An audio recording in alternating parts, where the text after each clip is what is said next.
Right? Yeah, recording in 21 seconds. Yeah, dude. I've got recording starting on my end. Oh, good. And is it okay to say your full name, right? Grayson Hawk. Oh, dude, yeah. It's recording. I'm sorry. It is recording. And Hawk is my middle name, actually, but I just go by my first and middle name on YouTube. Okay, very cool. Everybody, Grayson Hawk, I can't even tell you how excited I am to have you on the Timmy Gibson show. I've been a fan for a while, man. I stumbled across one of your videos and I just laughed, especially the one where you went to the charismatic service that I led those kind of services, like just like that. Like I was the guy on stage, preaching like that. That is so wild. Yeah, that was an experience unlike anything else I've done in my life. So I cannot even imagine. I'm surprised the prophet didn't call you out. He didn't recognize that. I almost felt like I was going to be called out or going to be found out as not being a true believer whenever they felt like there was something special about me, because they went up to me and asked me if I wanted to come sit right in the second row, right at like the very front in the middle. Like I'm locked in. I couldn't escape even if I wanted to. Yeah. They're like, this guy needs Jesus. Yeah, they knew. Yeah, dude, that was such a fun experience for me, and triggering, not in a bad way, but just triggering, because I'm thinking, dude, literally, that is the kind of preacher I was. All the things that he was saying, I believed it 100%. If you wanted to activate your faith, it had to be through giving, of your financial, and that's how you could trigger and release faith for healing and for all that. I mean, everything you were experiencing, that was the world that I lived in for 48 years. I mean, I felt so many emotions that night of like actually sitting in a faith healing session. I don't know what you even call it. Like I was disgusted by like how he's just trying to take as much money as he can from the most desperate people in the audience. But I was also like, just like completely shocked by the entire exchange. And especially there was one line that I think will always stick with me, where I was literally told that if the people are not expecting a miracle, like they were just talking to me about the power of the audience expectation, which again, maybe they were clued in that I wasn't a real believer and that's why they were telling me this thing, or like saying like, you're going to ruin the miracle or whatever. But they told me that if the audience is not expecting a miracle, then, and this is a direct quote, because I just was so shocked by this, I had to remember the exact words. He said, if they're not expecting a miracle, then God can't move. God can't move. I was like, is that not blasphemy? I mean, don't you people believe that God can do anything? And now you're telling me that God cannot heal if we're just not expecting that? I mean, seriously? Yeah, I mean, that's one of the teachings is, and it's a unique position for me to be in, because on one hand, clearly I'm an atheist. I don't believe any of this bullshit, but I did for so long. So all those same thoughts are there. So even as you're talking, I said, well, because it's without faith, this expectation, it's impossible to please God. And what activates the healing power, this is all bullshit, but what activates that is faith. Faith is like the highest of virtues. There's a verse in Hebrews 11 that says, faith is the substance of things hoped for and the evidence of things not seen. So your expectation of a thing, you have to have faith. It's not, I'm going to be healed. No. I am healed. You believe I already have it. The faith is like the title deed to the miracle. So that's why they say if you could have enough faith, I know I used to teach this stuff. No, this is amazing to me, because like it's almost like you have a superpower right here, because me, like I'm over here, I have absolutely no idea about how the inner machinations of these people's minds work or the rationalizations, and like you are fluent, brother. Like it's almost like, I mean, it's just such an alien world to me that it's almost like I'm trying to be like, like Jane Goodall and trying to make observations and trying to figure out like what is actually going on here. And you can like, I mean, all the rationalizations, all like the defense mechanisms that these people have against logic and reason. They're like, if you try to say something rational, they're like, oh, no. And they know exactly what Bible verses to pull from, how exactly to make the double speak somehow not uncomfortable in their head. And like, Yeah, that's a skill. I mean, I'm impressed that you know all the little defense mechanisms. Yeah. Yeah. It's all the mental gymnastics that I now realize are just mental gymnastics. But yeah, you're right. I know them. When I'm talking and even doing a video on one of my normal channel stuff, I already know the debate. Like I could debate myself. If I knew how to edit, I could be the Christian guy talking to me, the atheist, and really have an interesting conversation because, yeah, I mean, 48 years, I believed it. I did all the mental gymnastics. I can quote all the scriptures, and it now I just realized that it's completely moronic. But at the time, it was, it was real. It was, it was the way it was. So it's a weird place to be in, man. It's a weird spot to be in. So, okay. I've just been so curious about your story. So why are you doing deconstruction videos? Or, you do a little bit more, at least what I've seen. I've not seen all your videos. I've seen a lot of them. You do a lot of more, it's more science based, where that's definitely not my expertise, which like you said, my expertise is unique because I was one of those people, so that's a unique perspective. Whereas, someone like yourself, So I'll go ahead and give you the background because I honestly, it's interesting that you would say deconstruction. I suppose that actually some of my videos do help people deconstruct, but I never actually thought about it like that because I never went through any process of deconstruction myself because I've basically just always been an atheist, at least. You've never been a Christian? Never, ever been a believer. Okay. So I never went through any kind of deconstruction myself. So I never really thought about my videos as being like, I know that they could be helpful for people deconstructing, but that's never how I thought of it because that's like, I am so not an expert in that entire process because I never went through it myself. So basically I was raised, like my dad is an atheist and my mom was kind of like new agey. So they just were like, let's let Grayson decide for himself. It was the kind of the mentality. Like as soon as he gets old enough, he can explore different religions and he can decide which one makes the most sense for him. So they never tried to force any beliefs upon me like that. I was always like super into science and history as a kid and everything. I always like, everything I wanted to do always involved science, whether it was like physics, genetics, or whatever. I mean, I got a degree in biochemistry. I started my business in biologics. I've always been kind of science adjacent. And I've always just been really irked about pseudoscientists of any variety trying to push pseudoscience, whether it's like, I mean, a lot of the times it's like the young earth creationists versus the evolution, abiogenesis, just general science like that. But there's been the rise of the flat earthers. There's the whole, like there's the anti-medical establishment people, anti-climate science people. Like, I just feel very motivated to confront pseudoscience wherever I find it to sort of show, well, here's the flaw in that reasoning. Here's why their conclusions are not scientific. They're not based on evidence.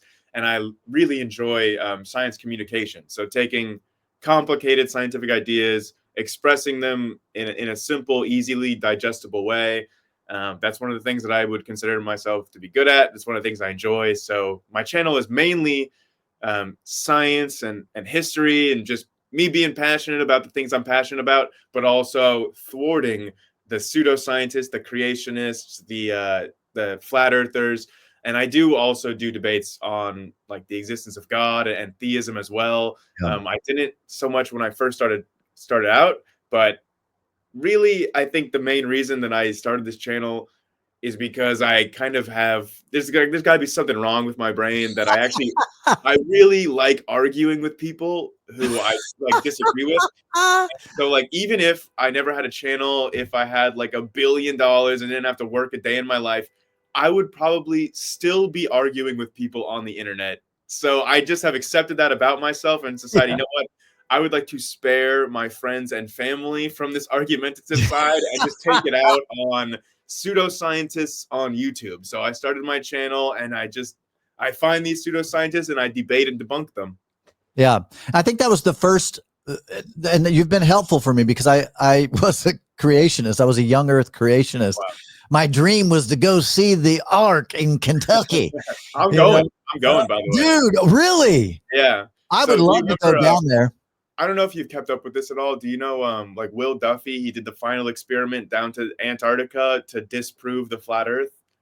No. So it was this whole big thing in the flat Earth community where this benefactor, Will Duffy, who was like a pastor himself, a young Earth creationist, and he was seeing all of the split in the fundamental Christian community lately in the last decade. There's been a big split on the shape of the Earth, and you have little churches separating into flat Earth side and globe Earth side. It's like the big issue of our times among fundamentalist churches in American rural areas. And they're splitting to flat Earth. And he saw this and said, I'm going to fund an expedition to once and for all figure out the shape of the Earth, as if we didn't already know. Right. But he funded an expedition that was like $30,000 a head or something to send a group of flat earthers and globe earthers down to Antarctica to like once and for all figure this out. And so they did this last year, and they obviously saw that the Earth was not flat because the sun circled over their head in a circle on Antarctica, which couldn't happen on a flat Earth. Right.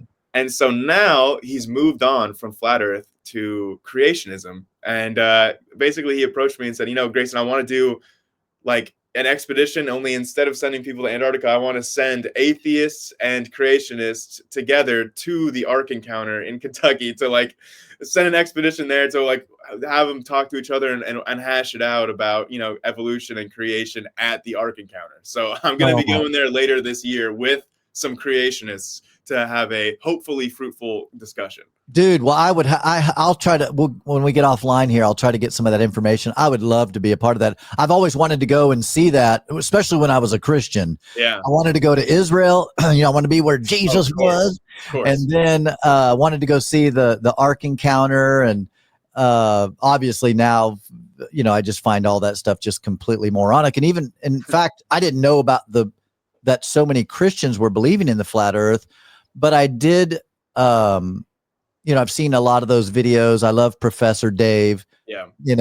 I just love his videos. And it's like, it's funny that I consider Christianity paramount to being a flat earther. Even those that are Christian who aren't flat earthers, if they buy into the literalist, inerrant word of God, to me, that's that. And Christians hate it. I've gotten a lot of hate response when I said being a evangelical Christian is just like being a flat earther, and people get just so uptight about that. But it's like, no, absolutely. I mean, we have video footage. Yeah. Like, it's just, I can't debate. I'm not a good debater. That's why I think I, like watching your stuff. I'm like, man, he's good at this. I just wouldn't be good at it.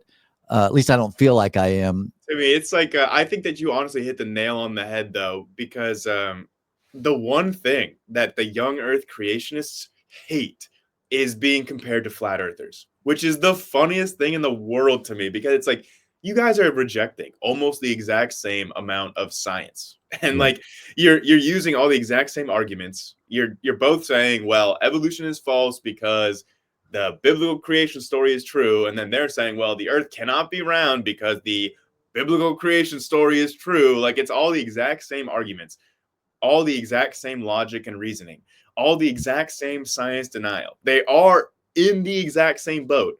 Yep. But the young earth creationists are like, oh, those flat earthers are a bunch of morons. Don't ever compare to that. Like, they think that they're so superior to the flat earthers. And it's like, read your book. The Old Testament is a flat earth text. Like, absolutely. That is a factual statement. If you look at when humans discovered the world was not flat, it was after the Old Testament stories like had been already conceived of. Like, all those stories were conceived of when humanity thought like the Mesopotamian idea of the flat earth with a round crystalline firmament. Like, it's all there in the Bible. Like, it is a flat earth text. If you are a literalist, you should be a flat earther if you're being consistent. Yeah. Yeah, and that's part of the challenge for me. One of the reasons I deconstructed is I started learning. I read *Sapiens*, and I thought, wait a minute, Neanderthals aren't. That's not in the Bible. Like, whatever happened to those people? Like, if we're all here for a purpose, then how is it that 98 or 99% of all species have gone extinct? Like, what is that? I don't understand that. Well, and then evolution, of course, I didn't believe that. I believed that, Adam and Eve were created by God 6,000 years ago. And that's how it all happened. The big thing is, like, honestly, and I'd say either a majority or close to half of Christians accept evolution as a scientific reality. Yep. Which also doesn't make sense to me, right? Because, like, that makes sense to me scientifically because that's what all the evidence suggests. But theologically, as a Christian, I don't understand that. I mean, I'm happy. Like, I always am happy meeting Christians that accept scientific facts about the world around them. Those are my favorite types of Christians. It's like, hey, there's barely anything I disagree with you with because you're not pushing pseudoscience. You're, like, generally a good member of society. I'm fine with you. Like, I'm not gonna, like, but it's just like these young earth creationists that are, like, pushing pseudoscience that I have the problem with. But even the Christians that accept evolution, theologically, it's like, okay, so the reason that Jesus needed to come and be the final sacrifice was because of the original sin. But if Adam and Eve didn't exist, because obviously that's not part of evolution, then there's no original sin. So then what is the necessity of Jesus' sacrifice if evolution is true? It's like, I understand why the Christians feel the need to push back against evolution and against our scientific understandings, because, I mean, it must make them uncomfortable, like, both, like, just in terms of the actual physical world that they live in and, like, the theological world that they think that they inhabit. All of it is questioned when you start looking at the world as it actually is. Well, and that's just it, Grayson. For me, when I realized that these things that I believed to be true weren't true, then it just made logical sense in my mind. Well, if Adam and Eve, if that's not true, if evolution is true and the creation story is not, what else in this Bible which I have right here? I don't know if you saw the episode where I showed my preaching Bible that I used to preach from. Wow. Yeah, my leopard skin, my custom. This is what I preach from. If that's not true, then how can I trust anything in this book? You know what I mean? It's like now you start getting into the picking and choosing, which Christians do. Yes. You say, well, women keeping silent in the church. I mean, that's not true. That was just, Paul was referring to this, that, and the other. And you start doing, again, all these mental gymnastics to make sense of Jesus is telling you how to treat your slaves. That's not just an Old Testament. That's in the New Testament. Just all of it. All of it started coming into question for me in a greater way. I always had doubts and questions. You would have these questions. You'd ask your pastor or you'd ask your professor at Bible college, and they'd just give you some mental gymnastics, backflip BS answer. And you would say this is what I used to say. I'd say, well, the Bible says it. That settles it. I believe it. Like, that's it. Like, God's word is the ultimate truth. So if it says this, it's a fact. I don't care what the evidence is. The evidence is just natural man stuff. But God's way is above our way. I literally had a conversation over a beer with an old evangelical friend of mine. And at this point I'm an atheist, and he knows that. And I said to him, I'm just curious. I said, for me, part of my journey was, as I understood more science, the Bible just began to kind of crumble away. I said, so how do you explain the age of the earth, that, carbon dating and all that? One Christian said this. I had two separate conversations with two different people. One Christian said, carbon dating has been debunked. That's not real. And I was like, I didn't know that. Deny reality. It's just like, okay. Then the other guy literally, Grayson, he looked at me just dead in the eyes and says, well, I think that God created it old. Like he created it with the dinosaur bones in the earth. The fossils were in it when he created it. Now, as crazy as that sounds to me now, my old evangelical brain goes, yeah, God can do anything, right? Like that's, no, I don't believe that, but I'm just saying that I can go back into what I believed then and think, yeah, that's what I believed. You know, God can do anything. So because I've had enough discussions with Christians on the internet now to have heard all of these responses. Like I see the people that just deny radiometric dating. They're like, no, none of that's real. And then you're like, so what about the time where like they accurately dated Mount Vesuvius or this Bronze Age ship that was dated with 3 different means that all got the exact same decade in the 1300s BC? It's like we have so many, like there's literally a global challenge every 5 years to assess the accuracy of every radiocarbon dating lab in the world, where they randomly send out a sample that they know the true age of to all the labs, and then they see what the labs do, and then they judge their accuracy. These results are published. We know from like literally like over 100 different verifying ways that radiometric dating is accurate. There's tons of methods. They all corroborate each other. Like this is like, it's very readily apparent. Like you can go on YouTube and you can find the scientists doing live streams of themselves radiometrically dating things. So you can see that there's no funny business. They're not fudging the numbers.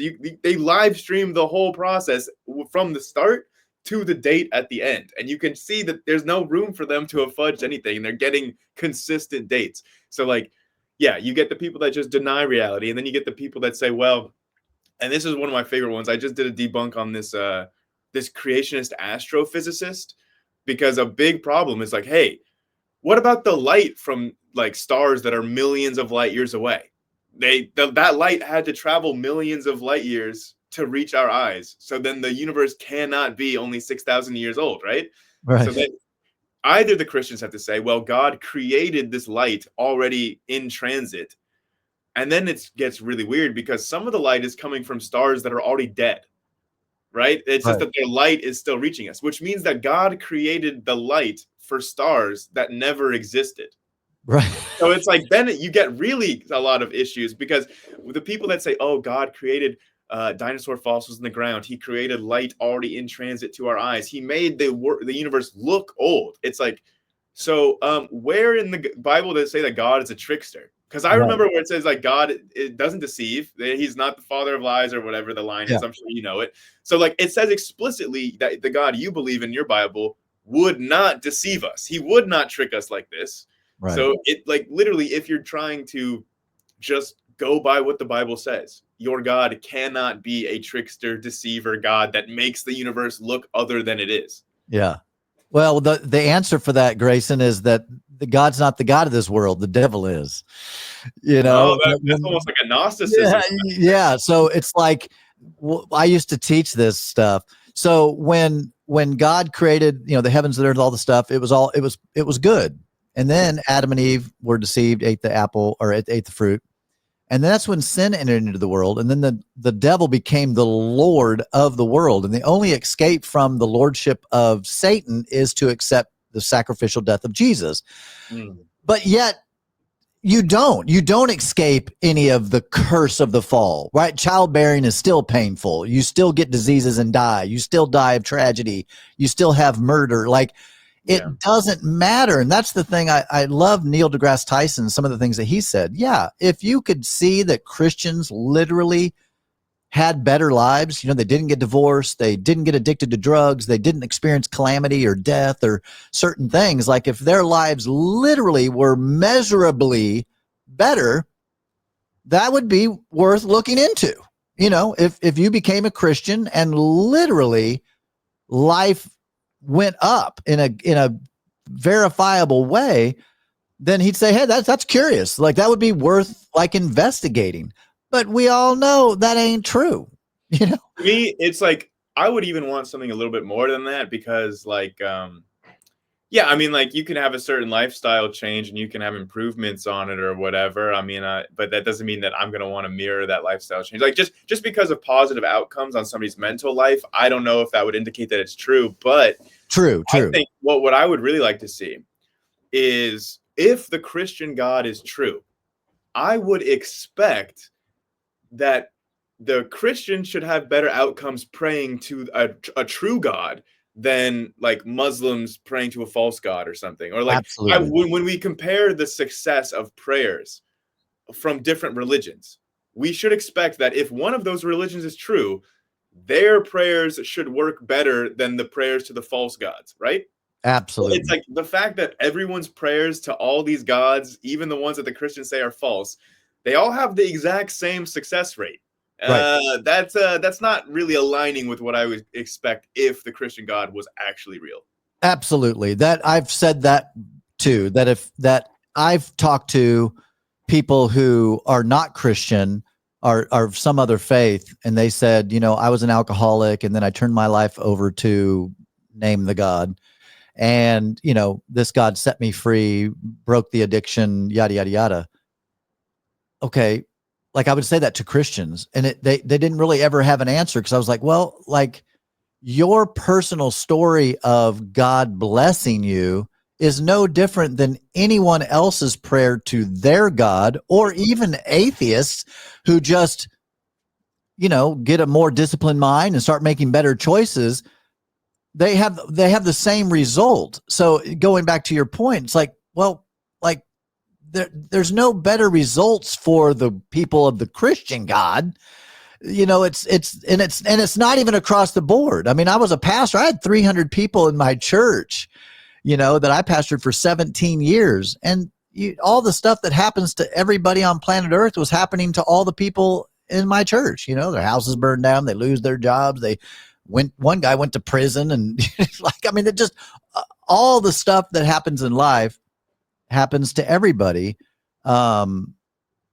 Equally, whether they believe in God or not, So I have a question for you, because I need to rely on a little bit of your ability to hack into your former inner Christian here, Yeah. because I often will hear, in response to me asking that question to these fundamentalist Christians, I have on more than one occasion gotten back with a, oh, well, demons can answer prayers too, and demons are powerful and they can like do things in our world. And so they're just all these false religions, when people pray to these false gods, that's a demon that's like coming and intervening in their life. And then I'm like, okay, well, that's curious. So how do you know that your personal relationship with Jesus is not actually a demon?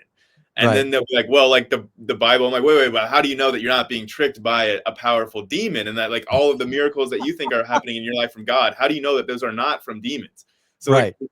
I have never ever gotten a good response to that one. Do they have something like pre-planned about how to rationalize that, how they know that they're not being tricked by demons and it's like the legit real Jesus in their life? Yeah, you just say that the inner witness of the Holy Spirit, because I've accepted Jesus into my heart so I can rightly divide Oh, things. Yeah. okay. And so I can understand that this wasn't an angel of darkness disguised as an angel of light. I've had people say this to me, because I've said very publicly that my life is better as an atheist than it was as a believer, as a Christian. Nice. And I also say this, I'm more moral as an atheist than I ever was as a Christian. Mm. And the reality is, I think that, one, I'm dealing with truth, what's reality, right? Like, as a Christian, I believed it was wrong to masturbate. Well, clearly that's not wrong. That's ridiculous. Even those Christians that say that are masturbating. So like, that's just ridiculousness. But my life really is better. But but Christians will say to me, you've been blinded by the devil. The devil's given you a false sense of meaning and purpose and peace.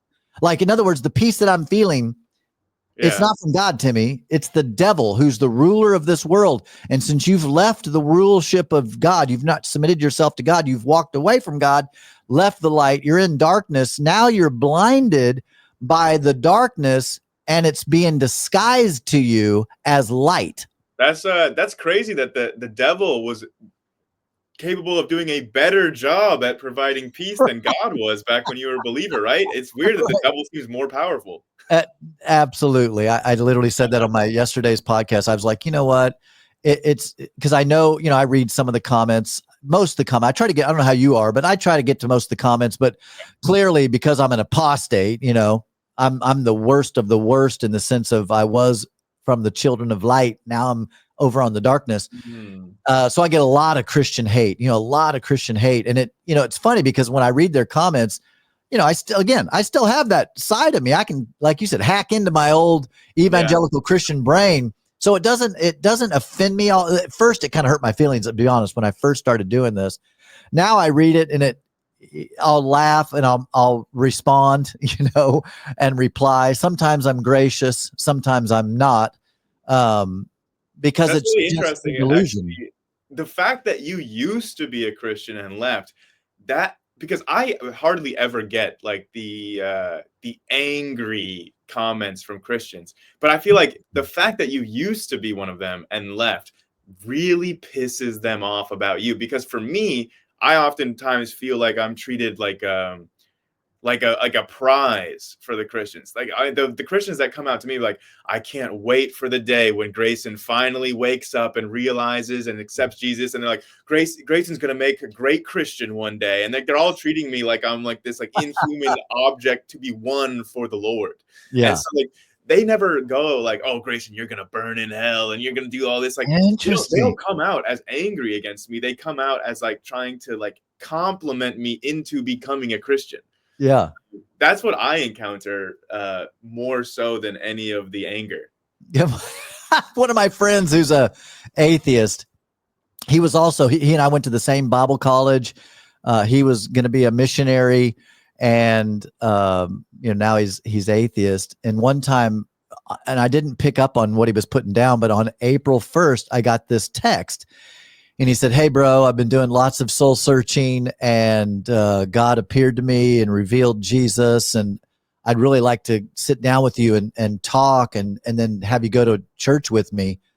And I was honestly, right at first, I was just so sad. I was like, oh, no. Yeah. Like, I thought my friend, like we had this, all these great conversations and all of that. And I was going to text him back, and I thought, I'm not texting. I'm just going to call him. And I call him, and he is just laughing. And I was like, bro. And he goes, dude, do you know what the day is? I'm like, no. I was like, April 1st. I'm like, you. Nice. Anyway, yeah, I do have people that will say, hey, Timmy, I love you. I'm praying for you. And this is a comment that I get quite often is they'll say, Jesus still loves you. God still believes in you. And I'm like, well, whatever. I mean, I understand where that's coming from because, you believe this delusion so deeply, just like I did. And I remember feeling sad feelings when I was a pastor and people I knew backslid, left the faith and had left, left the church and left God. There was a genuine sadness, like the thought of my kids, who are none of, I have two, neither of them are fundamentals. My daughter, I would say, is spiritual. My son is atheist, agnostic, like myself. If back in the day, I remember crying tears of the thought of them not believing in Jesus and maybe potentially going to hell, and me not getting to spend eternity with them in heaven, of course, in our mansion and on streets of gold and all the stuff that I believed. That's one of the things that I am like one of the most grateful for is because I feel like having heard many people's deconversion stories, one of the big things, like even when their brain, their rational self comes to the conclusion that, this stuff doesn't really make a whole lot of sense, they want to stay because of like social obligations to like friends and family. So, I mean, that seems to be like one of the biggest things keeping people from leaving the church is like, that would just break my poor mother's soul or like her heart or whatever. And I just couldn't, I couldn't bear to think how much pain that would bring my family if they find out I was an atheist or whatever. And so like, that is one of the things I just like thank my lucky stars that like, the only people that are religious in my family is like a crazy uncle that thinks Obama was the Antichrist. And I don't care what that dude thinks. You know, that dude can think I'm an atheist. I don't care at all, you know? So I didn't feel any like obligation of like, oh no, like this will break my mom's heart or whatever. I mean, my mom was always encouraging me to like, you know, forge my own path, come to my own conclusions. So I am very, very grateful that my parents were like that. It wasn't actually a real quick aside was the first time I ever learned that I was an atheist or learned what the word atheist meant was in 5th grade. And I was arguing, because again, I love arguing. I was arguing with this other kid about, I don't know if anybody remembers this, but at least when I was in 5th grade, they came out with this little pseudo documentary about dragons, like pretending like they had actually found real dragons. And they were like, we unearthed it from this glacier. And like, they're pretending like it's a real thing. And I love dragons. I watched that documentary, but I knew it was fake. And I was arguing with this kid that was convinced it was real. And he was like, no, they really found dragons. I'm like, no, they didn't, dude. That documentary's not real. And he's like, dragons are real. They're in the Bible, okay? And I was like, well, the Bible's not real either.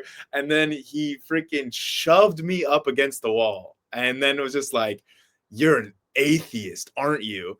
And I'm like, a what? I don't know what that is, you know, and his definition in 5th grade, of course, but he says that an atheist means you believe in science instead of God. And I was just like, oh, well, then, yeah, I am one of those. And he tried to punch me. In the name of Jesus. Yeah, then he tried to punch me because I was telling him dragons weren't real. That is just wild. Yeah, so my folks are still to this day very evangelical, rapture of the church. Yeah, Obama was Satan or the Antichrist. My uncle says, he's like, Grayson, look, I'm not crazy. I'm not saying he's the Antichrist. I'm just saying he's an Antichrist. And you know, it's funny is all those predictions, you know, being raised in this, I remember all of the rapture teachings, all of the, you know, be ready, be instant in season and out of season. You know, he could come like a thief in the night. You know, there was always this urgency. Yeah. And when I became agnostic and started, because I struggled to be calling myself an atheist. That's pretty recent. I would say in the last couple of years that I've been able to say, yeah, I'm atheist. I have a thing I say I'm agnostic atheist as it relates to the Bible God, because I'm like, you know, I've never traveled the universe. I don't know if there's some superior supreme being that I don't, you know, I just don't know that. Yeah. I mean, there's zero evidence for that, but you know, who knows, right? There's so many things that we have discovered that we didn't know that we do now, you know, and so I've become an evidence-based person. So when someone says they believe something, I'm like, well, like, what's the evidence for that? Well, for me, chapter 25. The line that I often like to use or repeat, because I just feel like it is just accurate and cuts straight to the point. I said, like, for me personally, if I am going to believe that something exists, I need either evidence or a good reason to do so. Like, give me one of those. If you don't have evidence, give me a good reason, you know? And like, that's what I always am asking Christians, and that's what they can never provide. Yeah.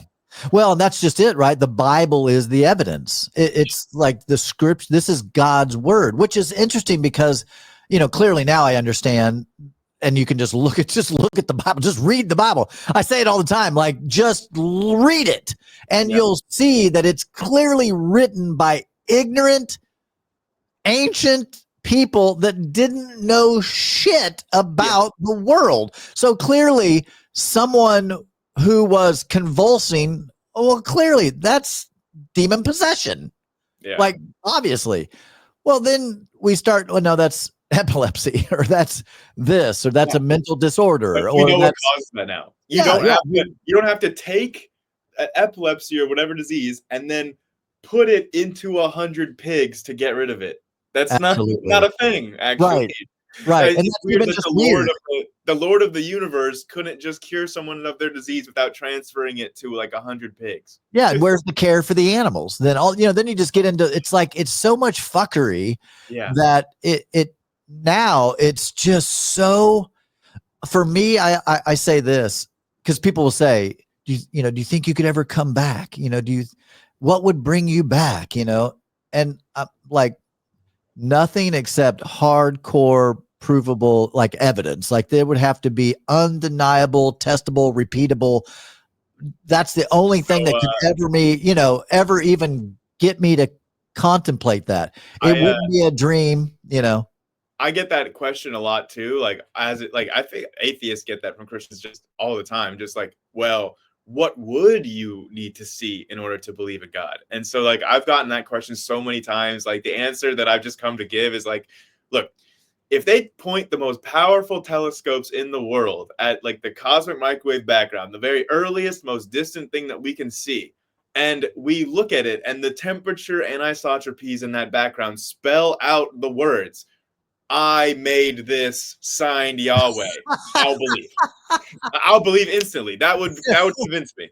Yeah, right. And that's, I'm getting ready to do an episode where I talk about if God was real or if God existed, there would be proof. Yeah. Like that's just the thing. The whole definition, that's why they call it faith. It's you have to believe in something that there is no evidence for. People say, I know heaven exists. Okay, listen, if you know that, then you could help me know it. But you don't know it. You believe it by faith, that's fine. It's your right to believe whatever the fuck you want to believe. And then I always throw in, you can believe the earth is flat if you want to, I don't believe that. That's crazy. Like, so this is how I like to express those ideas, right? Because if we compare cultural norms and the way that cultural norms are distributed over the world versus universally accessible truths and how those are distributed across the world in terms of like beliefs, right?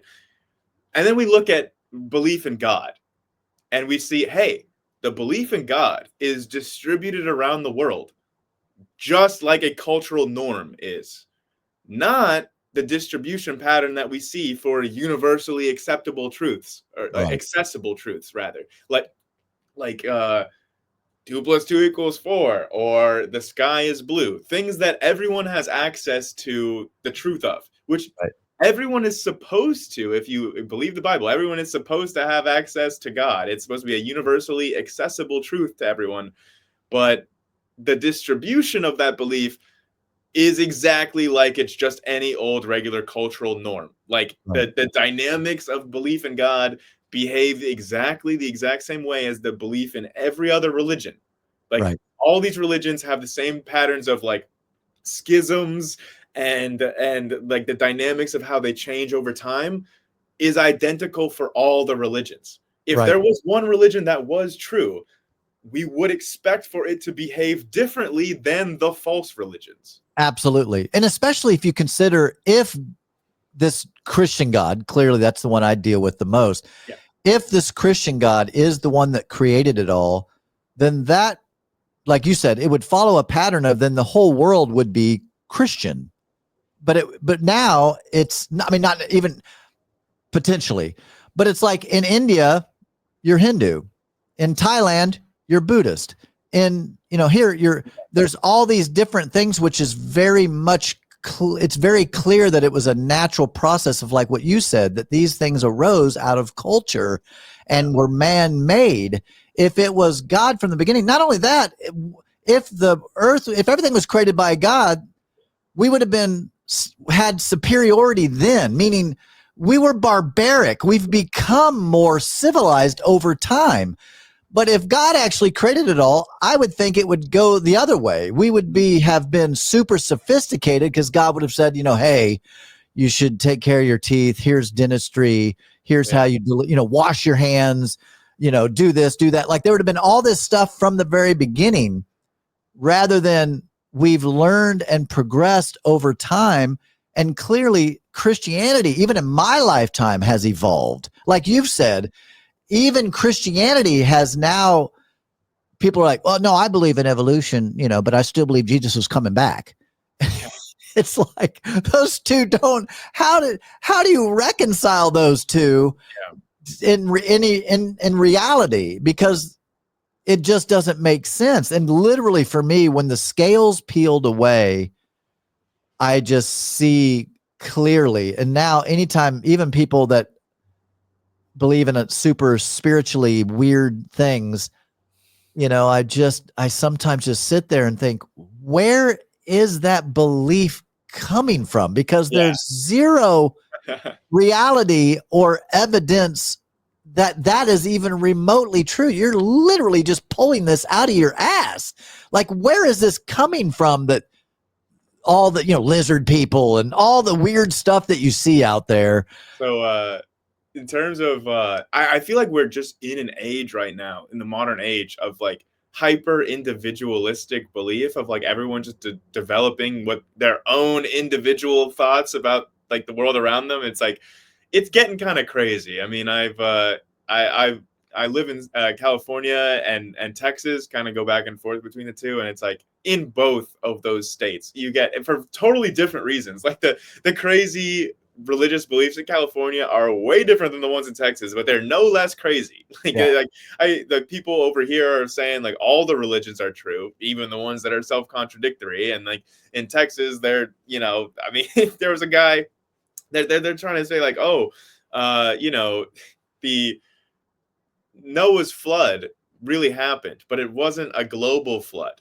It was a solar system-wide flood. I've heard that. Like, I've heard the most crazy kinds of rationalizations to try to figure out how we can try to abuse science to like make it seem like the Bible actually happened. And it's just the world that we live in now is so, everyone is just developing their own thoughts, even from within these deeply Christian fundamentalist movements. Absolutely. That's why we have the whole flat earth thing coming about nowadays of all times, because it's like everyone thinks that they can individually reinterpret this old book for the modern world, and you're getting all these prophecies. I mean, people are literally like saying, "Oh, well, Donald Trump is in the Bible, and I guess he's our new Messiah now." It's like these things continuously change. I mean, the dynamics of religious belief are not really unique to any religion. Yeah. And it's funny, the immorality in that particular in the president. It's funny because that the Christians got behind him, and they'll often say this. They'll say, well, he's like David. David wasn't a perfect man, Perfect instrument. Right. He's an imperfect instrument that God is choosing to use for this time, and he's going to bring down all the demons and the devils, and, God will use the things of the world to confound.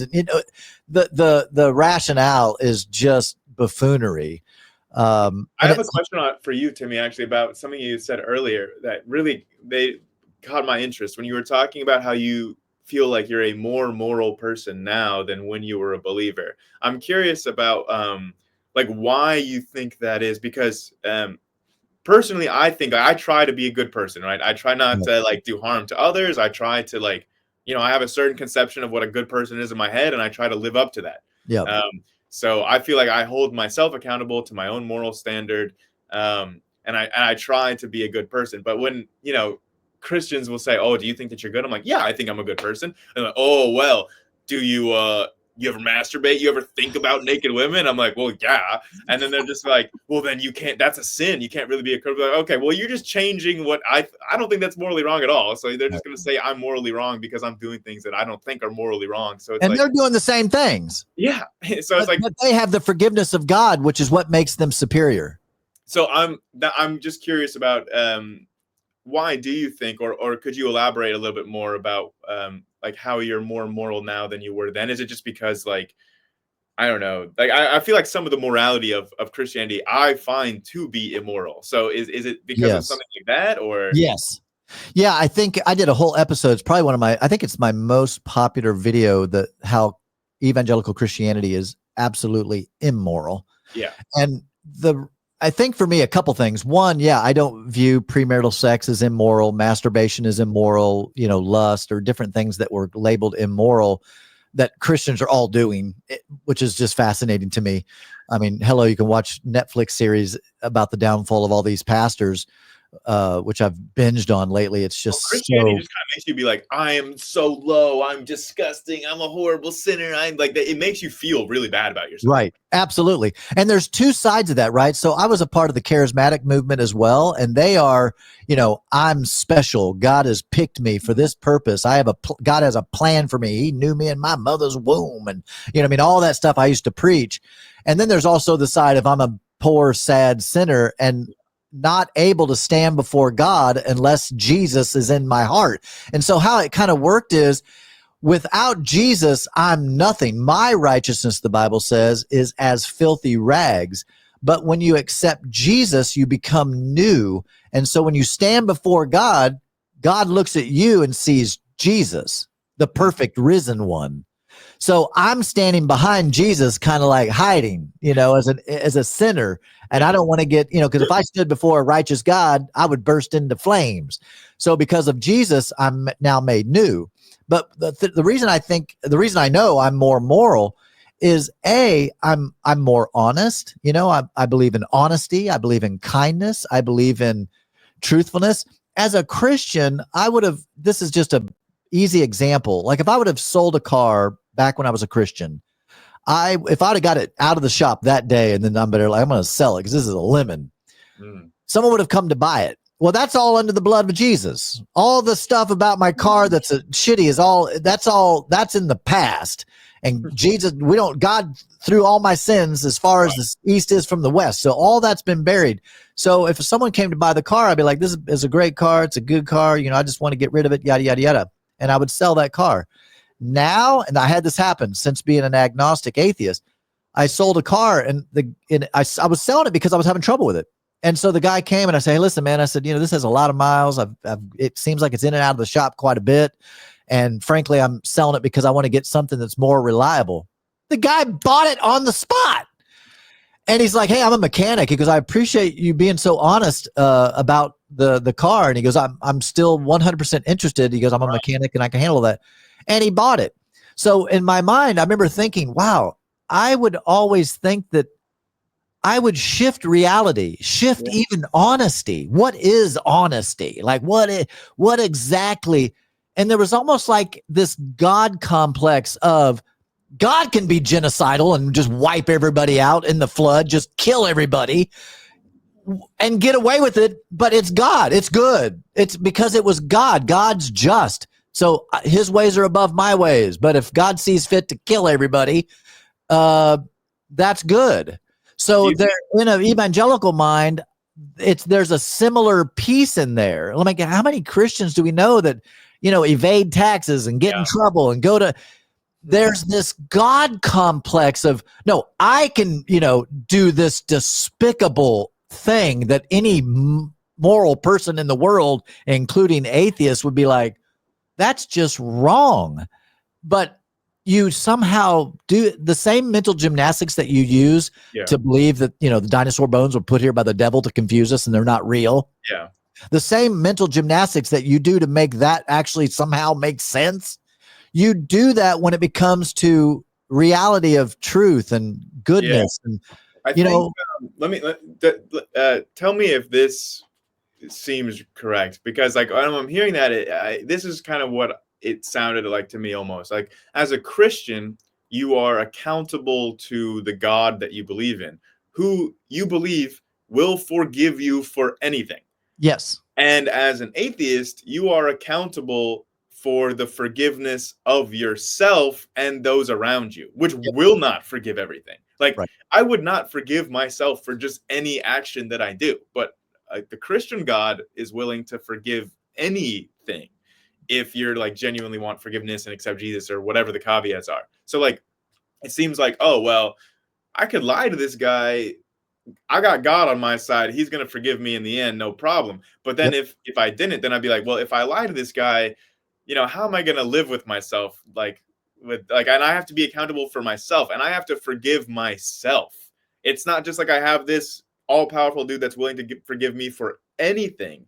I have to be accountable and for my own forgiveness, which like, again, like I'm not going to be able to forgive myself of any shitty old thing that I do. So to me, that makes total sense why the sense of moral obligation would be stronger, I would think, for an atheist. As like strange as that sounds to Yep. like many of the believers that might be listening, I think I 100% agree. Yeah. Yeah. That's so when I say I'm more moral now, that's why, because I'm honest, you know, and even in my journey, I got divorced in 2019 and my deconstruction process was already started. So all of a sudden now I'm deconstructing and I'm single and I'm becoming, you know, more moral, but I'm like, well, it's not immoral to sleep around as long as it's consensual and of age and all the things that any normal person would agree to. And I remember just this, it was weird for me to leave Christianity and become more honest. Like I literally was becoming a better person. And I remember in the dating scene, I would have my old self, had I still been a Christian, I could have said whatever to try to get what I want, right? Like, oh, this girl really is looking for a committed partner. I'll act like I would want to be a committed partner so I could get into the bedroom, right? But here I am becoming, you know, more and more agnostic and atheist. And I remember, well, that's not right. That's a lie. I can't lie. That's just wrong. And I remember even in my dating life, and I would have women I'd go on dates with, and they were wanting a committed relationship. And I'd say, hey, listen, I'm just 100. I just got divorced. I'm not interested in any kind of a committed relationship right now. I'm going to therapy. I'm working on myself, you know, and yada, yada, yada. And I would talk about, you know, I used to be a Christian. I'm now not a Christian. So I was doing all the things that really you would think would be pushing people away from me, but it worked exactly the opposite. Wow, just like the car. Yeah, it was literally working the exact opposite, where women were like, wow, I appreciate you being so honest. You know what?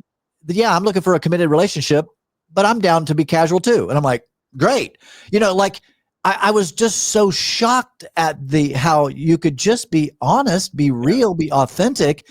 And that's what is so valuable. And so, yeah, like it's no question that I'm a better human being. Now, in a Christian's eyes, like you said, the fact that I was sleeping around and they change morality. They change it to make you immoral, even though what you're doing is not wrong. Right. Exactly. And I think they struggled with, especially some of my closer Christian friends who I look at that have wild lives in the sense of all the things that they stand against, they also do. I mean, I can't tell you the number of pastors, Grayson, that I know right now who preach against drinking, and yet they secretly drink. You know, but again, it's that you're living under, as a Christian, specifically the evangelical group, you're living under God's rule. So I'm not accountable to you. I'm accountable to God. Yeah. So if I sin against you, I just need to get God's forgiveness. Now, I did believe that, you know, if you wronged someone, you should, you know, repent to the person if you could, and, you know, make amends and all that kind of stuff. I mean, I believed in that concept.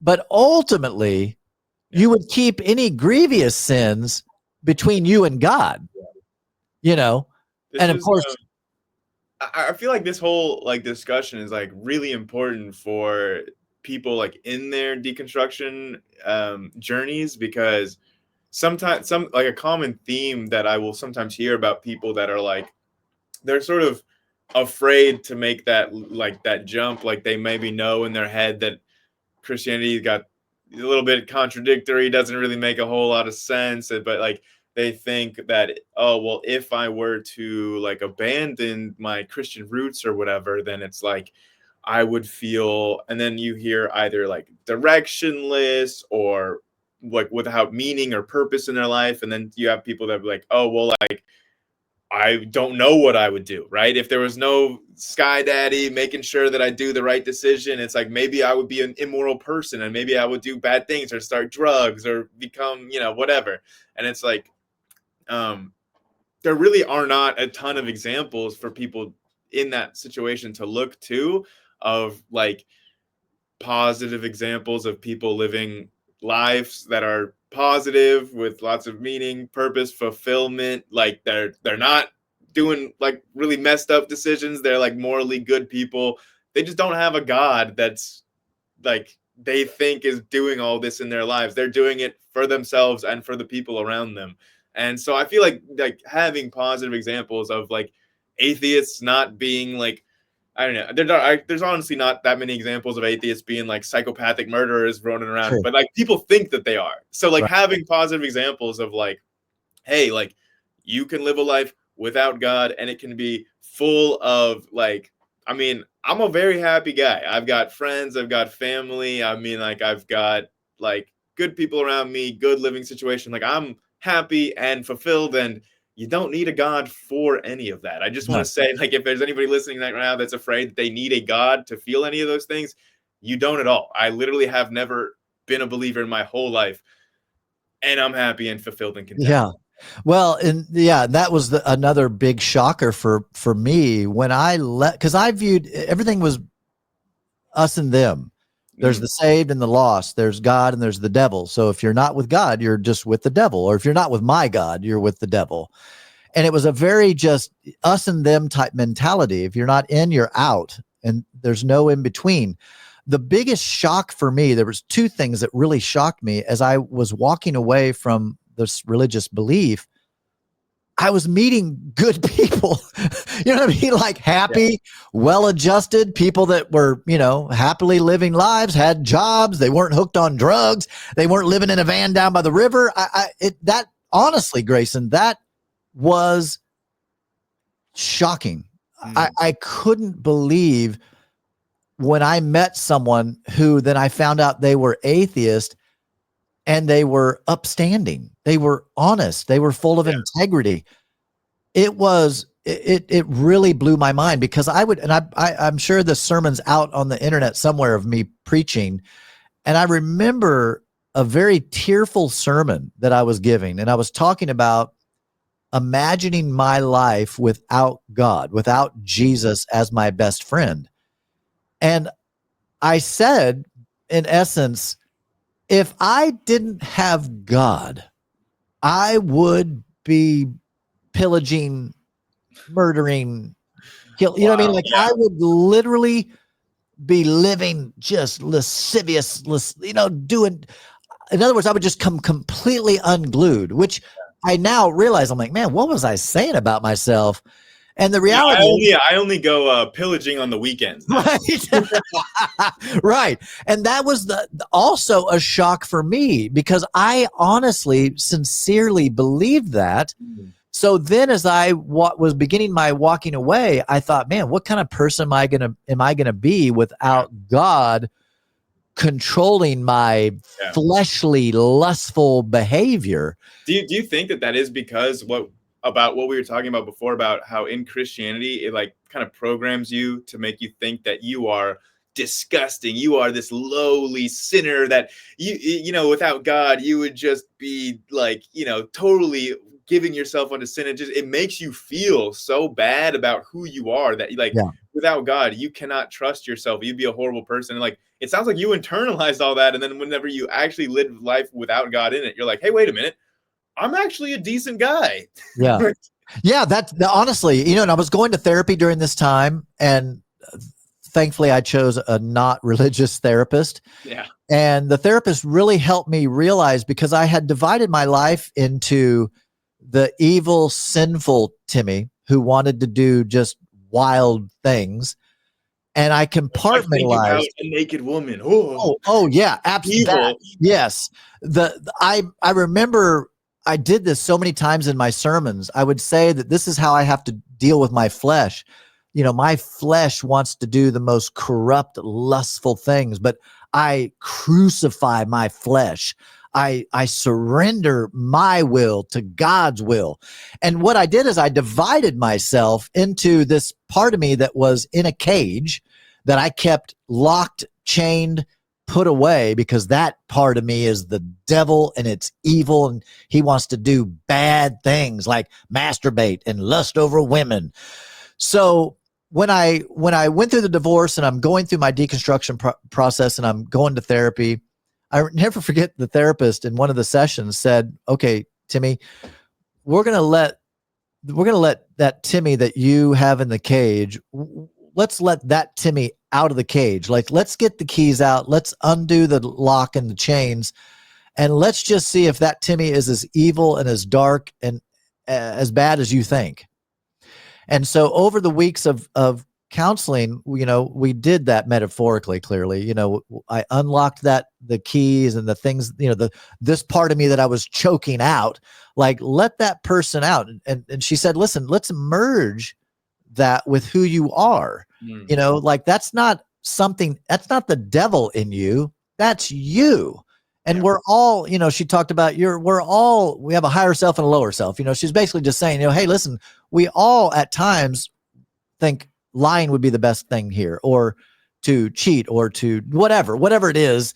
You need to merge those two and like realize eating a bunch of string cheese at 2 a.m. I mean, right. Right. And realizing that when I let that part of me out of the cage, he wasn't a bad dude at all. Clearly, I've never gone around pillaging and like that. What I thought about my other side of me that I learned during Christianity, what I learned is no, that dude's a good dude. It's just a human dude that wants to masturbate. You're single, so you want to have sex. Like, that's just part of what you want to do. And there is a moral way to live life. Yeah. And I don't need God or those boundaries. I felt like God was, and my angel. See, I believed that when I gave my heart to Jesus, that I was assigned an angel that was like always with me, protecting me.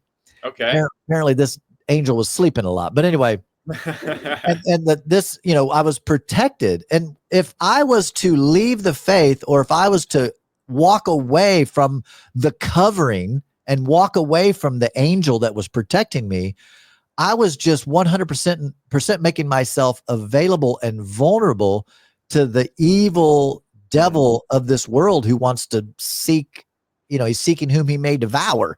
He's looking to get you, which is so interesting because even as a Christian, right, you've got the devil trying to get you. You don't want to be too Christian because then you're really a target of the devil because you're hurting his kingdom. Well, then you got God on the other side that's either going to bless you or test you. Yeah. And so you're just always being, is this God testing me, or is this the devil tempting me? Like, what is going on here? Can I rise above this temptation? And it produces so much guilt and shame. I felt like a bad guy.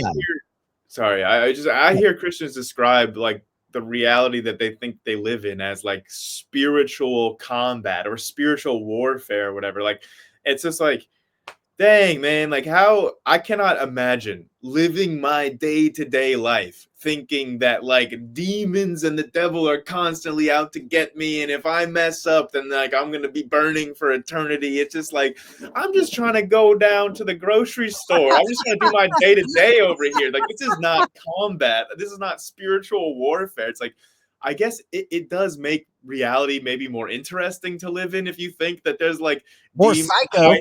Like demons are on aisle 2 of the supermarket. You can't go there, or you could be under assault, or like, it's like, it makes it more interesting, but it's like a total fantasy world. Grayson, I can't even tell you how many times I would like walk into a place and I would just, I'd feel like, I feel the devil here. I feel the presence. God, your spidey senses are tingling. I feel something, based upon what I saw or whatever it was. And I'd leave places. I'd go in and like, I don't feel God here. I feel like there's demons in this place. Wait, Timmy, I gotta ask. I have to ask, like, what does that feel like? Because for me, that I cannot even imagine like what it is that you're feeling where you think, oh, that might be a demon, or like, I'm not feeling God here. Like, what, like, I'm curious about this because I've never prayed or anything. And like, like when you're praying, or like when people describe to me, they say, oh, Grayson, I know that I have a personal relationship with the creator of the universe. Like, I feel that, or I feel his presence, or he talks to me. And I'm always like, what is going on there? Like, what is that experience like? Like, I don't even know, like I mean, you used to, I assume, like when you were a pastor or when you were a believer, you would say that you have a personal relationship with this God, or like you feel his presence. So like, he would talk to me when you're feeling that. Can you maybe describe to me like what what you're feeling, what that experience is, because that I cannot even like imagine or wrap my head around that. Yeah, now I understand it, but what people can't understand, it I really believed it all, right? It was I was raised this way. I was born on the church pew, so it was a part of my brainwashing all of my life. So you make things become reality in your own mind, right? So I remember, like when I would pray, I would hear the voice of God. Clearly, I'm just talking to myself. It wasn't like an audible voice, but it was audible in my own mind. Wait, And so like whatever I say in my head, like Grayson, don't forget milk at the store or something, and I that's like God. vocalize it in my head, like That's God. would it sound like your own Yes. vocalizations in your head, or like Yeah. is it?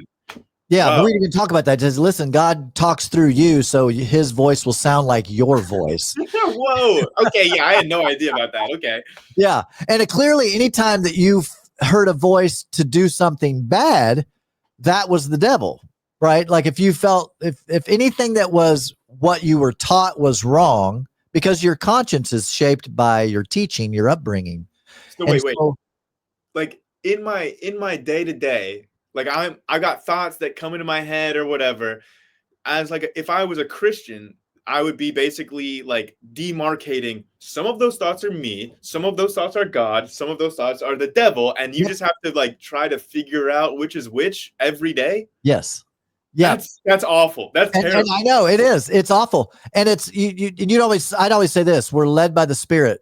So in the Christian teaching, you believe that when you accept Christ, your spirit, we believe that what I used to believe is you are a spirit, you live in a body, and you have a soul. So when you get saved, your spirit is made new.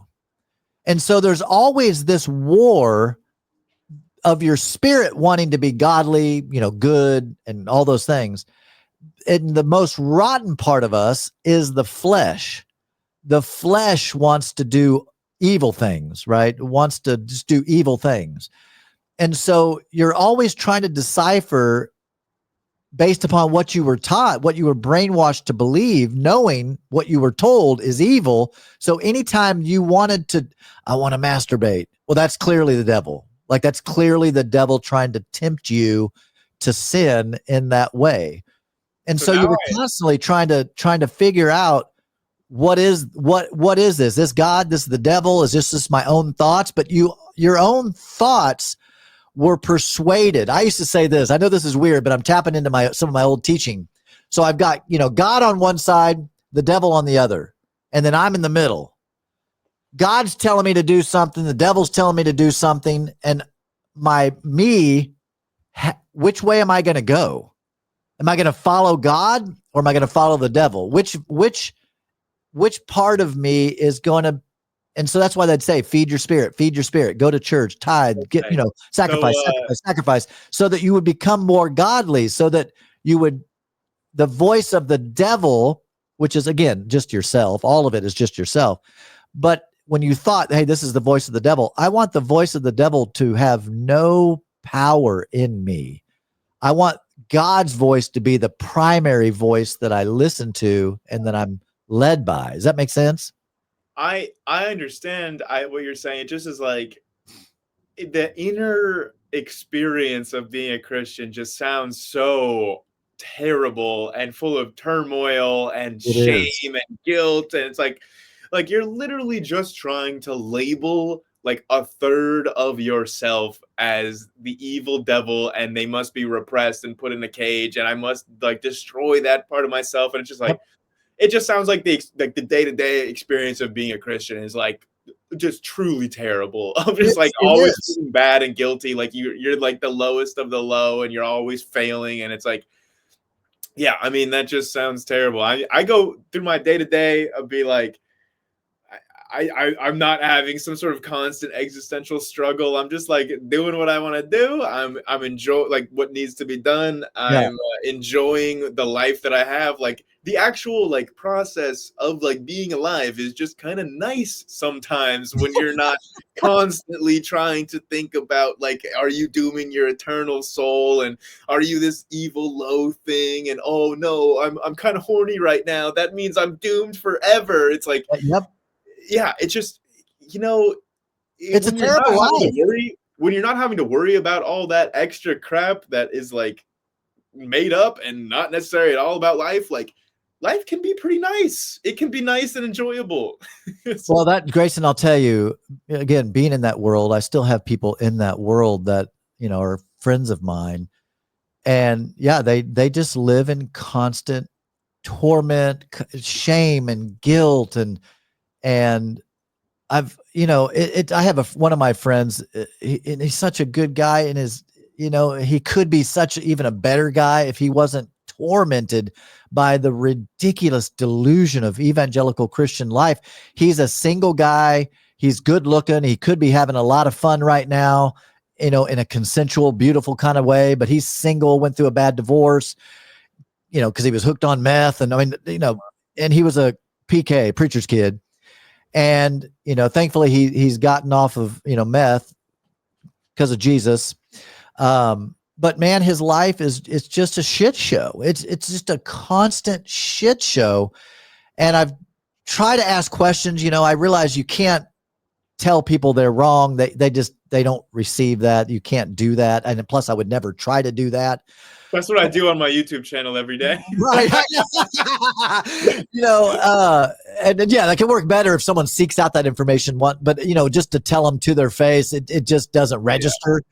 Yeah. And he knows where I am, but he also sees that I have a great life, and I've got married a couple years ago and just have a great relationship, and it not under God, and he envies that. And yet his life is in such turmoil and just constant perpetual craziness. And 100% Grayson, because I was in that world, if he could let go of his evangelical fundamental goofball delusional views, he could really free himself from shame and guilt, and because all the things that he believes are wrong, he does them. He masturbates. He'll slip up and go out to a bar. He just feels like he's worthless. Yeah. And so he goes through this process where he does that. He'll masturbate 8 times and look at Pornhub and hook up and do all that. And then he's back to laying at the foot of the cross, asking God to forgive him and feeling like a terrible, shitty person. And he I'm consecrated to God. I'm going to live right. I'm going to go more than 2 months without masturbating now. I need to do this, And it's just like, oh my gosh, dude, I've been there. I know what it's like to be in this perpetual cycle of just shit. It's just absolutely crazy, crazy, crazy. It's it's like being, it's essentially like being in a cult. Just, you don't live on a compound and you're not going to all commit mass suicide, but it is a cult of the mind that you all of a sudden you're manipulating yourself, the good news about there not being a Jesus to save you from meth is that there's also not a devil to get you into doing meth. Like the good news is that there's just you. Like if you slipped up, you have a drug problem, like you can get help and you can get better, like being accountable to yourself and your loved ones. Like you don't need, this is not a spiritual warfare over your meth addict, like over your meth habit. Okay. Like this is just like you making decisions. And that sounds awful, because it does sound like his life would just be so much better if he could just just leave the delusions aside. It really reminded me of a flat earther that I talked to who said that he had to drop out of college. He had to abandon his career aspirations to be a medical doctor. His friends and family won't talk to him anymore because, they were teaching him evolution in college. He would have to have learned evolution to be a doctor. His friends and family don't believe in the flat earth, but he just says, look, I'm reading the Bible. It says the earth is flat. You all believe in the Bible. I think that he's like, I believe that this is literally what he said to me. He says, if the earth is not flat, then there is no God. And so therefore, the earth has to be flat. He says the earth has to be flat, right? Because otherwise he has to abandon everything about his identity. And then he would have had to realize that, hey, I ruined my whole life by dropping all of my dreams and aspirations and all my friends and family for a dumb, delusional idea. And it's like, at that point, the sunk cost, like you're so committed to it that like you literally, if you were to abandon the idea that the earth is flat, then like literally your entire life is a lie. And that's just too much. Yeah. You know, it's interesting because I don't talk about politics, but I find that the cult of politics is very real, right? True. You can be on either side. You can be a cult right or a cult left. Yeah. And, you know, I'm not in any kind of a cult. I'm a free thinker. You ask me one question, I lean this way. You ask me the other question, I lean this way. You know, I'm a free thinker. I'm not in anybody's cult. But I was talking to a Trump person the other day, and which I'm not a Trump person, but I was talking to this person and I said a factual true thing that wasn't like a good, favorable thing. And they just deflected, doubled down and just whatever. But then I also had a talk with someone on the far other side and said something that was true, that, you know, look, and they also doubled down I'm as someone that's very sensitive to cult type stuff, because I was in a evangelical cult kind of a world, I'm very sensitive to, this is my person that I believe in.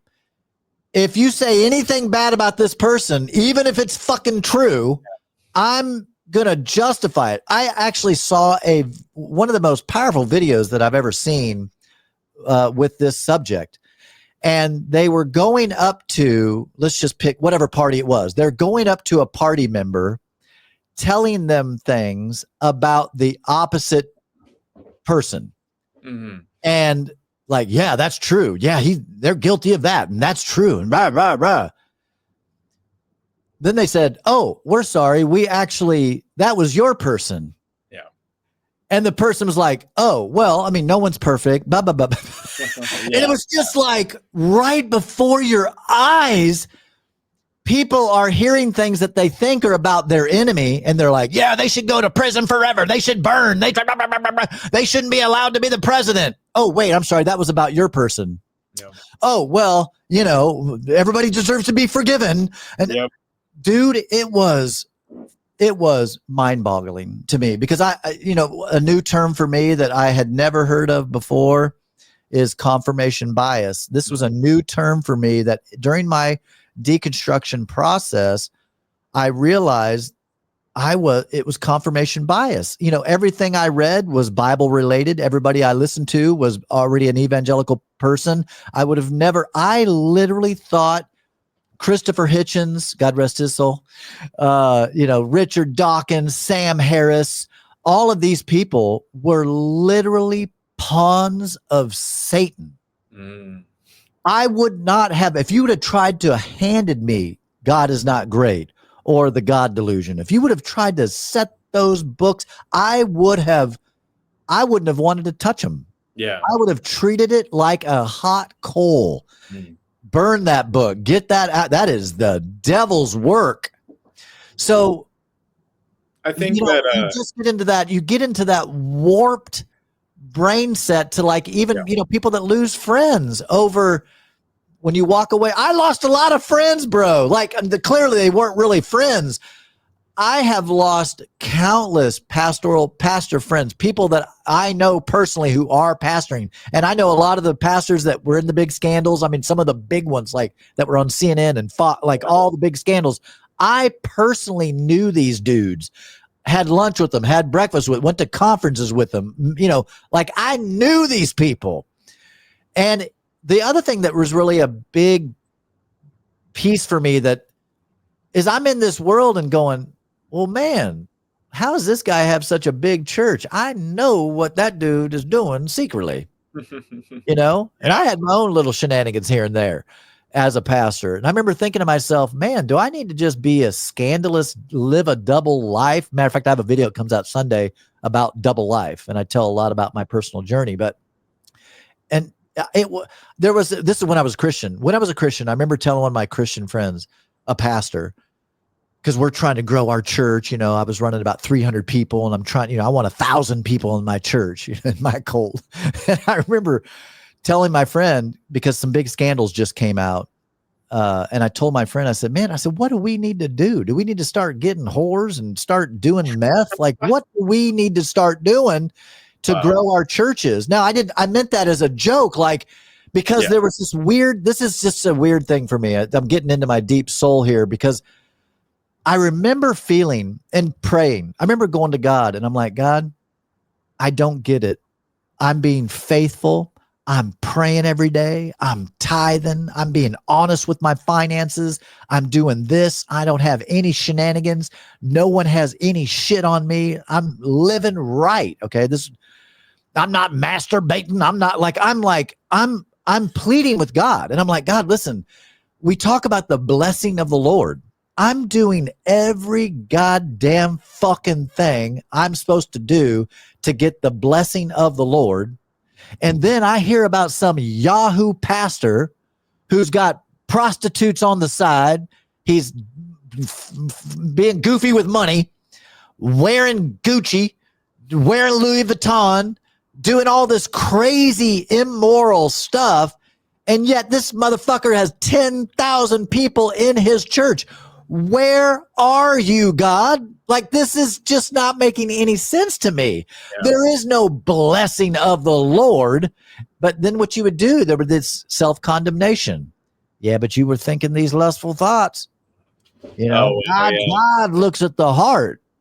God looks at the heart, right? So then it's like you're trying to search yourself about, well, there must be something wrong with me that I just didn't even think about, because obviously God hasn't given me his blessing, his gifts of all this flock. And so there must be something to discover that is so wrong with me that's the reason why God won't bless me. That's just clearly, Grayson, God knew I was going to be an atheist. Yeah, clearly. I'm very curious about this, because do you think that if all of the other pastors that you would come across, if they were all like exemplary humans, like perfect or whatever, like close to being perfect, do you think that you would still be a pastor? Maybe, like, if they were actually walking the talk and they were actually illustrative of, like, as close as moral perfection as you could come, do you think that maybe you would have been like, yeah, maybe there is something here, and like maybe you wouldn't have gone along this journey so readily? Like, how do you think that would have changed your overall trajectory? Yeah, I was having such internal struggles even as early as Bible college, because I had a lot of childhood friends who were gay, and they were good childhood friends who had, they had their mom and dad who were both Christian. There was no abuse in their past or anything. And one of them was a roommate of mine. I'm heterosexual, but I remember having conversations with him, and it finally just became clear to me that just as I am heterosexual, didn't ask for it, didn't have to show me pictures. I just liked women. I knew it. And he was different. You got that masturbation demon in your heart. It was just there. Yeah. And I remember he said to me, God made me this way, right? I mean, if this is how I'm made, then this is just how I'm supposed to live. How could God make you a certain way and then make it bad? And then he did this to me.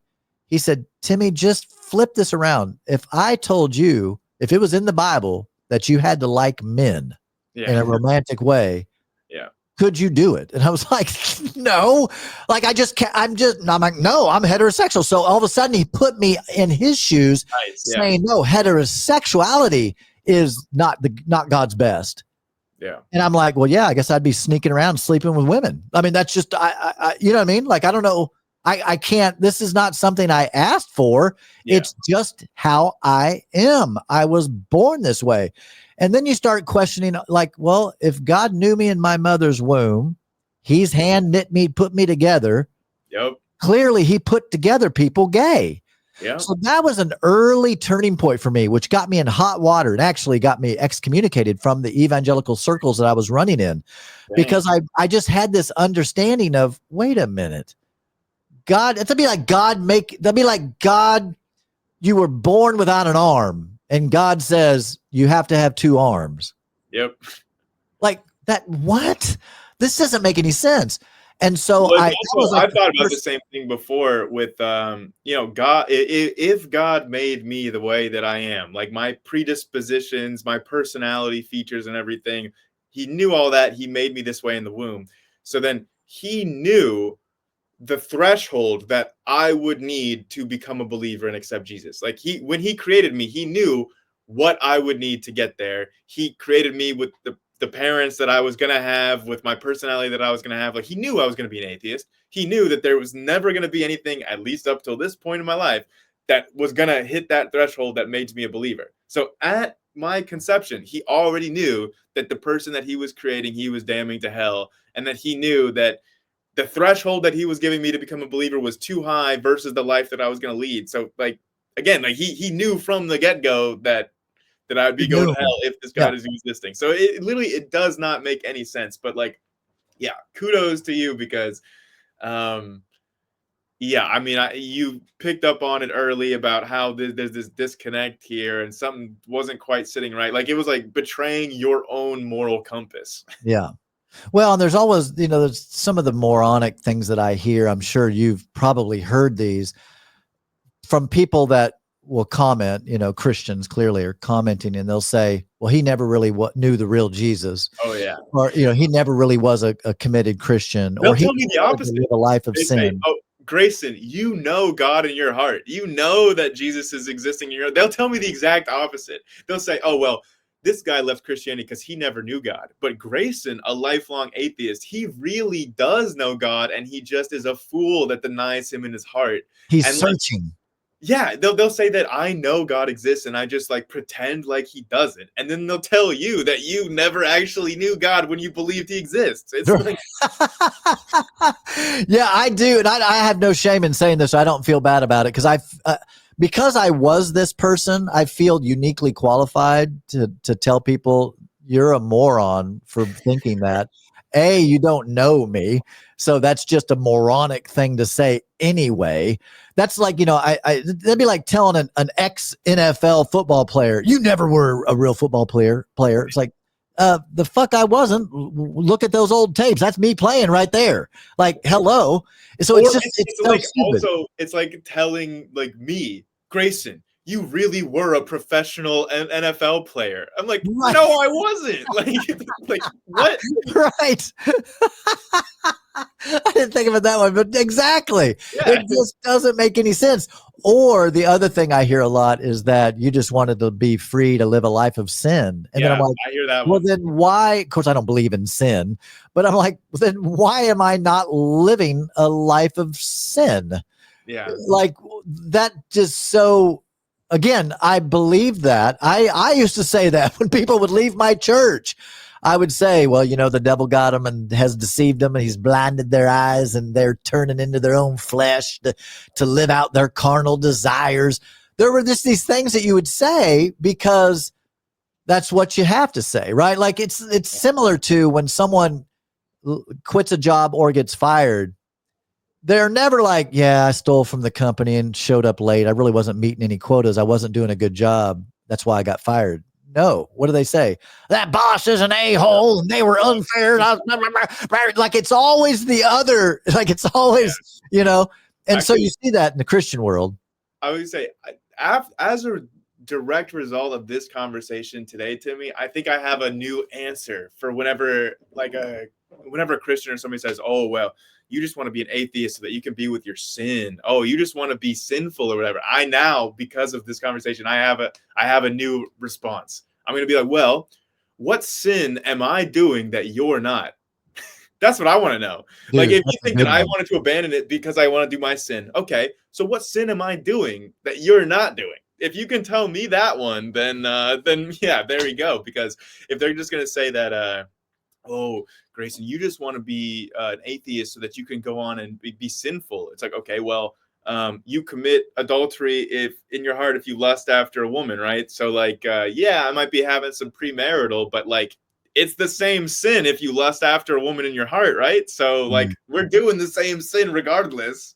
Yeah. And sometimes let's just build on that. Sometimes the reality, again, this is part of my deconstruction process. Some of the things that I started really realizing. What's the difference in a Christian who doesn't believe in premarital sex? Okay. Thinks it's sin, yet they're doing it. Okay. So you're a Christian. You believe it's wrong to have premarital sex, yet you're doing it.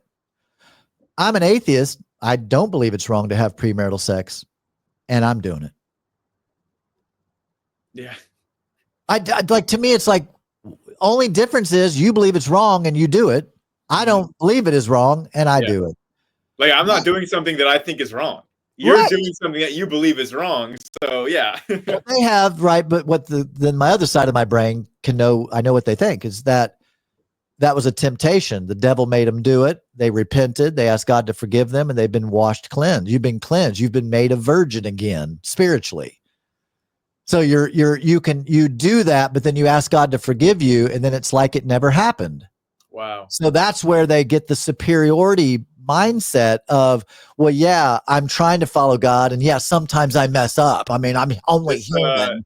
This really reminds me, those purity balls, like where like the fathers will like make their daughters sign an oath of virginity to them, like they're like like the fathers are responsible for their daughter's virginity, and they own it until they give it away to the husband. It's gross, but I know that they have a pledge.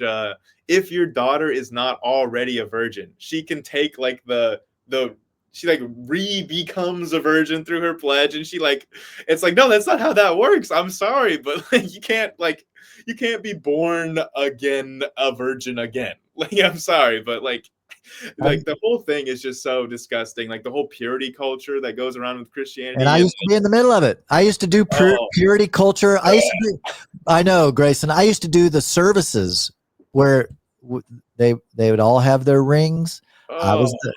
And I would teach on purity, and I'd have the parents bring their kids up to the front. They'd all get a purity ring, and I'd put the purity ring on them and lay my hands on them and pray. Yeah, dude, I know. It's absolutely ridiculous. And all of them, like, I know people who believed it so much that they actually, at least according to what they told me, they got married virgins.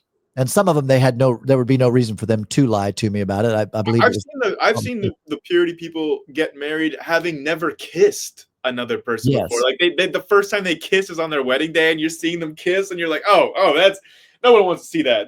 Go figure that out somewhere else. Like, that's not right. Well, even the more, again, the disconcerting thing for me was they got married as virgins.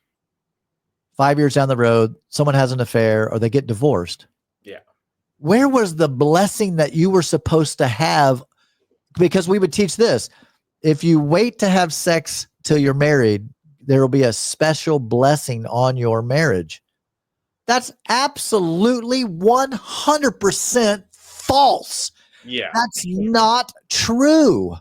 And so that would also be empirically observable. Like, we should be able to do a study of like, virgin marriages versus non-virgin marriages, and we should be able to see a clear difference, some kind of measurable difference of this blessing, which we don't. Right. And that goes back to what I've said before, is that for me, what began my deconstruction was somehow, I'm really not entirely certain what really kind of launched me, except just always. I always had questions. And I've been a big reader. I've always been a big reader. I read a lot of books. Typically, I read a lot of Christian books during that time. Like I left the Left Behind series. Like I've read all the Christian books. I didn't touch Harry Potter because that's the devil. Yeah. But I was a reader, so I would encounter different things. And so I guess there were just little seeds of doubt or questions that there was no good answer for. Like, why did this person die when they loved God? They were praying. They believed in healing. They were, they were a pure person. How? And so it just started. It's kind of like when a cult leader dies, it's like it creates all this disillusionment. Like, I thought we were all going to be resurrected together. How could this happen? Things like that. Like the natural spontaneous abortions.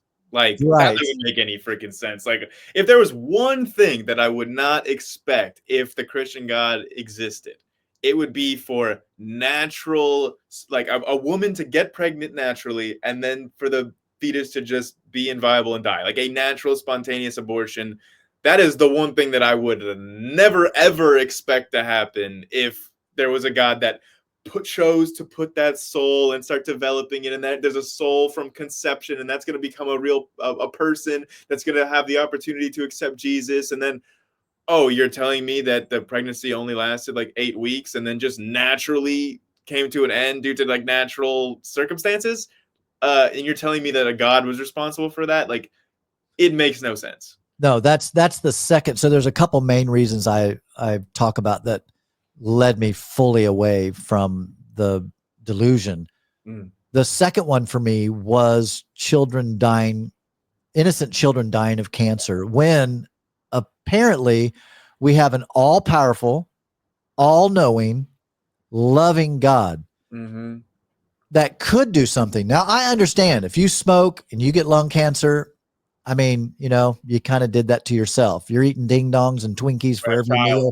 Yeah, I mean, those are just consequences. That kind of stuff didn't shake my faith. Yeah.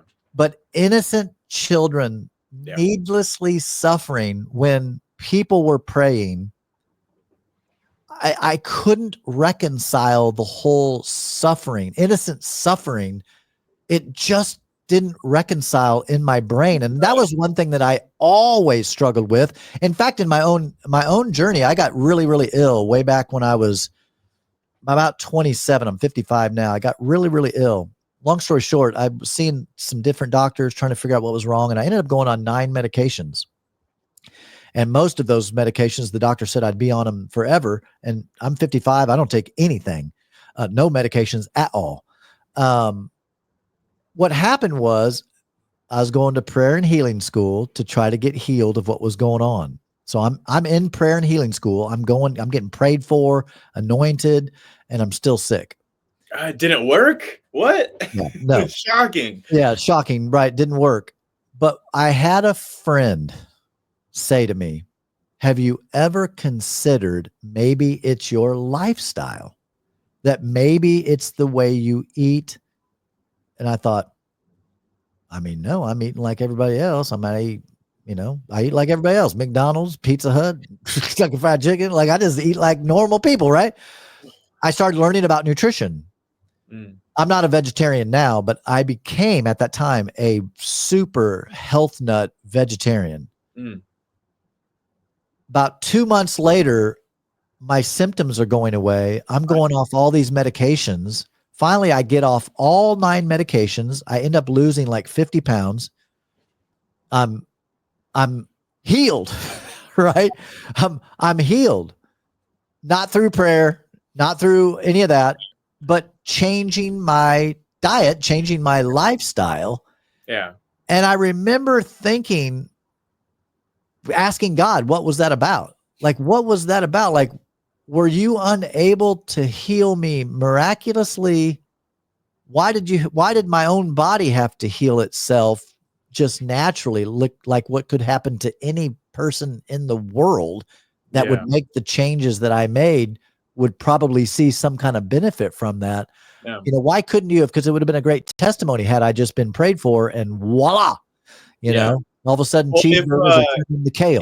If we lived in a supernatural world, then that is a completely sensible thing to expect. But if we live in a materialistic world, then obviously making a materialistic change would have had the desired effect. So, yeah, I mean, it did end up being testimony, just not for the supernatural.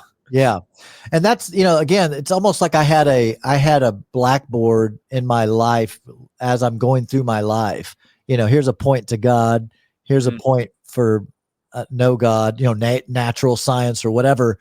And I started realizing that the check marks kept adding up on, let's just say, the science side of natural, and the side of God. I feel like there's a God. The Bible says there's a God. There's really not much else that could be up on the board outside of that. So then I started someone asked me one time, I remember they said, what if Hinduism is the true belief system and your religion is actually wrong. Dude, that question really fucked with my head because I Wow, remember really? thinking, I think they're wrong, right? Like I know they're wrong. Christianity is clearly the true one. Hinduism is clearly the false one. But that question kind of put me on my heels because I thought, well, how do I know? I'm honestly shocked by that. I figured that if I was to be a believer in a religion, like I thought that everyone would have asked that question to themselves if they actually believed in a religion. I would have just assumed that at some point every single person would have thought that through about why do I believe this one is true and not the other ones that other people believe. I just figured that that's a normal thing that everyone would just naturally ask themselves. But I guess growing up in these belief systems, you're just like trained not to think like that. Yeah, you're believing the true one. I mean, it's very, I realized that I was pretty narcissistic, you know what I mean? In the sense of I had the truth. Mm, You know what I mean? yeah. Like Yeah. I was special. God No, I get loved that. me. Yeah. That's And what they tell me. Like Kent Hovind, like famous young yeah, oh restorationist. God. So That I nutball. traveled to Kent Hovind's Dinosaur Adventureland and debated him there in person. And whenever I was leaving, like one of the last things that Kent said to me, like I stayed the night at He's a Dinosaur Adventure. wackadoodle, man. He is a Yeah, no, nut he's a job. wackadoodle. But one of the last things he told me when I was leaving his cult compound, he shakes my hand and says, Grayson, you keep on climbing that ladder of truth, like keep getting on those rungs, and then when you get all the way to the top, I'll meet you there and say hello, and I'll welcome you at the top. Like he's like, I'm already at the pinnacle of truth, and I'll meet you there whenever you get here, is what he told me. What So a yeah, narcissistic buffoon. oh yes, Like literally that guy is a buffoon. uh-huh. And like, I mean, he's worse than a buffoon too, because he thinly veils his bigotry, but like him and his now ex-wife Oh, took me out to dinner. Yeah, his fourth ex-wife. Took me out to dinner, and she was actually very nice. So I am very happy that her and her daughter got out of that situation and can hopefully lead normal, healthy lives again, because they should not, no one should be spending time around Ken Hovind. But anyways, they took me out to dinner at like a Chinese buffet in small town like rural Alabama. It was an experience. And like I sat down with my plate, and I don't know how this subject even came up, but I literally just sit down with my dinner, and he goes, the Bible says we should stone gay people because and there's actually scientific evidence because they're unclean, they spread diseases. And I'm like, Kent, I just want to eat dinner right now. I don't want to talk about this. And then he dropped it. But it was like just out of nowhere. Like I just sat down with my dinner. I don't even remember how he even got to that subject, but it was like 0 to 100 real quick. now do you feel like he is a con, or do you think that I think he's genuine because like so you think he's probably sincerely really believes the horse shit? Because what makes me think that is when I spent time with him, like driving to the restaurant, because it was like just him and me and his wife in their truck, like driving to the restaurant. It was like a 30-minute drive or something because they're out in the boonies. Torture. Yeah, they're like out in the boonies, like real rural area. Wow. And I'm thinking like, well, I hope they're not going to kill me because I don't have my vehicle right now. They're taking me 30 minutes away. Like, I'm like, well, kind of trusting situation I'm in, but whatever. I think I could take Kent Hovind in a fight. And so Easy. then, but the questions that he was asking me on that trip were like very genuine and very childlike, of like basically asking, like, it's like he's never actually spoken to an atheist outside of an internet debate. He's like asking me very, very basic, like 101, like he's like, so where do you get your morals from? So what do you think? Like he's asking me like simple questions that anybody that's ever talked to an atheist at all would have asked, like and would have known the answer and would not even have been curious about my answers. So it's like the types of questions that he was asking me just seemed genuine, and like he just genuinely did not understand what an atheist thinks. Like in the same way that I don't really understand the Christian brain, like he was asking me genuine questions about what I think, my worldview, and like seemed genuinely like curious about it. So it seemed like he just like really does believe what he's thinking and just really just doesn't understand the other people in that argument at all. Yeah. And that's interesting because I get this question a lot. Do I think that people in the ministry are sincere? And, clearly, a Benny Hinn, Kenneth Copeland, name the, out there. Yeah, there are people that are 100% cons. They're cons, they're living a double life behind closed doors. They don't believe that shit. Like the faith healer that I went to, I'm 100% convinced that guy's a con man and he knows better. Like, oh, he was. I'm glad you brought that up because I was going to tell you that when I was watching that, he's a con. He's 100% a con. He doesn't believe that shit. But I know for myself, right? Because I used to do those healing kind of services, and so someone asked me, do you think most people are sincere or whatever? And I said, yeah, I think I would just assume, like all my friends that were doing the same stuff, we were sincere, just sincerely wrong. But it's like you're in a cult. Yeah. It's like the Kent guy you're talking about. He doesn't get out much, right? He's living in I don't know if you saw the movie The Village. He's living in the village. He's believing everything that's taught in the village, and it is real to him. He's not left the village to realize that you're in a park.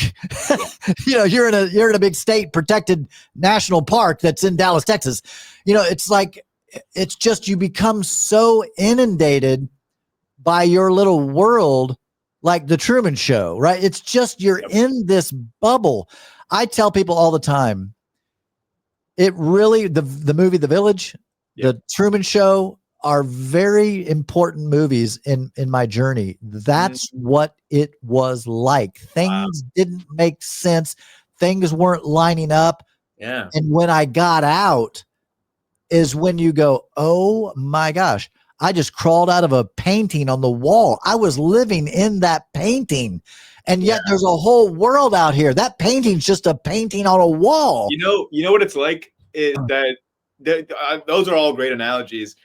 But to me, like, because I've always been on the outside. I've never been inside that bubble. So to me, the first thing that I thought of, like, it's like when somebody escapes North Korea. From the outside, we look at North Korea. We don't know what goes on in there. It's like mysterious. We only get to see some people escape, and like it really does feel like it. And like they're living in a different version of reality. They don't understand the outside world at all. It's like it literally is like North Korea. Yeah, it's just absolutely insane. And just FYI, we got about 8 minutes. I can't go past 2 hours because I don't pay for StreamYard. Are there any other things that about what you're doing, what you got coming up, any interviews you got coming up that we want to know about? What's your channel? How can we connect with you? All of that stuff, of course. Yeah. So you can just search Grayson Hawk. That's my channel here on YouTube. Like we talked about, I do mainly just science communication. I love science and history, talking about the cool, nerdy stuff that I'm passionate about. And, I love learning new things. I love helping other people learn new things. That's like half my channel. And then the other half is counter apologetics. So going against these theist apologists, these young earth creationists, these pseudoscientists of all models and makes. That's what I'm about. That's on my channel. If you like that kind of thing, or if you like any of the thoughts I've expressed tonight, go ahead and check it out. I am nearing 5,000 subscribers. I'm super excited about that. I've got some pretty big plans once I hit 5,000 subscribers to basically, I'm still going to continue to do all my same like debate content. I'm going to be debating about the origin of life later tonight. I'm going to be debating next week soon on modern day debate about evolution versus creation. I do all these kinds of debates all the time, but I'm still going to do that. I'm going to be trying to start to set up a new kind of streaming that I'm trying to start called Trash Talk, where Ooh. I go outside somewhere outdoors, picking up trash as long as I can while streaming it, and people can call in, talk any kind of trash. They can pick an argument. They can share a fun fact. The main goal is to keep me and the stream entertained so I can pick up as much trash as possible. I think it's really exciting because I've done live streams where I'm just in my room talking and it's fun, but I hate sitting down. I want to be active.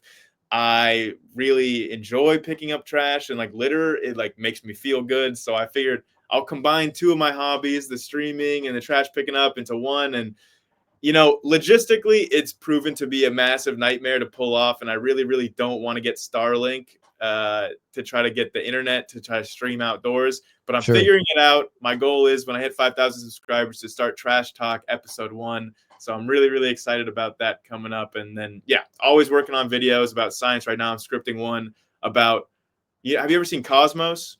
There's one, my favorite part of Cosmos is when Carl Sagan goes from like single cells to humans, and he goes through all of the in-between like lineages along the evolutionary line. So I want to do an updated version of that with 2025 science and just go through, human evolution from bacteria to people and go through all the intermediates. I'm scripting that video right now. Dude, that's so cool. So real quick, is this what you do full time? Well, I mean, I do lots of things, I should say. Like, I joke with people that I'm semi-retired because I sold my business. I had a biologics distributorship back in 2021, and I sold that. And then since then, I've been sort of, I have like investment income. I am a fiction writer, so I spend a lot of time working on my novel. Yeah, working on my novel. There's also some educational software that I'm trying to do, like for a startup. Then there's also the YouTube, family and friends. Like, basically, I just have a lot of too many things that I want to do and not enough time, even though, yes, I am no longer like working full time. So I don't necessarily think of YouTube as my full-time thing, but it's like it's a hobby that I really enjoy doing. And like, yes, I do make some money with it. It's just like basically lunch money at this point. So it's not like a main income to where I would consider this full-time work. Yeah, that's awesome, man. I'm in the wedding business is what I do full time. And then this became kind of a little side hustle that's now turning into something more, which has really been just a joy. It's cool to be able to, I was on vacation with my wife down in Seaside, which is actually where they filmed the Truman Show. And we were down in Seaside and I was making videos down there and I was like, man, this would be fun if I could get, grow the channel to a certain size where, it didn't matter where I lived. I could live anywhere and do this from wherever. My ultimate goal, like if Trash Talk did become successful, would be to like go to the countries that are some of the biggest polluters and like pick up trash in those countries. So I would like to take it, because like a lot of the biggest polluters are like Indonesia or the Philippines or like areas where like a lot of trash is entering into the oceans. And I would love to do like pick up trash, do some good there while also like, being able to basically support myself traveling around, picking up trash and having really interesting, philosophical, hard-hitting conversations while I'm doing it. Like that would be my dream. Like one of my heroes is Socrates, who got really good at debating by just hanging out public spaces and debating whoever will show up to talk to him. Like, I love that. I want to do that. In the internet is the public space. I want people to come in, express their ideas. I want to talk about these ideas, have a Socratic kind of dialogue. It helps me learn new things. It helps me refine my thinking, get better and more rational in my own position, trying to defend it or talk about other people. Realize if I have any flaws in my understanding, like I just love these kinds of conversations and I love being outside and doing good for the world. So like combining those things, that's my dream, man. If I can make that work, then I would have considered my life success. That's awesome. My tattoo on my neck, is there a tattoo there? Yep. Yeah. It says know thyself. Nice. Socrates. Perfect. Yeah. As soon as I deconstructed, I got that tattoo. One of my favorite tattoos. Well, brother, man, I can't even tell you, dude. It was a real honor to talk to you. Your videos have really helped me seriously along my deconstruction journey as it relates to science stuff. because that's just not my expertise. I'm just an old evangelical preacher. So it's been a real joy chatting with you. I hope we get to do it again. Yeah. Everybody that's watching the show, make sure you like and subscribe to his channel as well. Cuss and discuss down below, like I always say. Peace, everybody. Peace out. Thanks for having me, Timmy. Yep.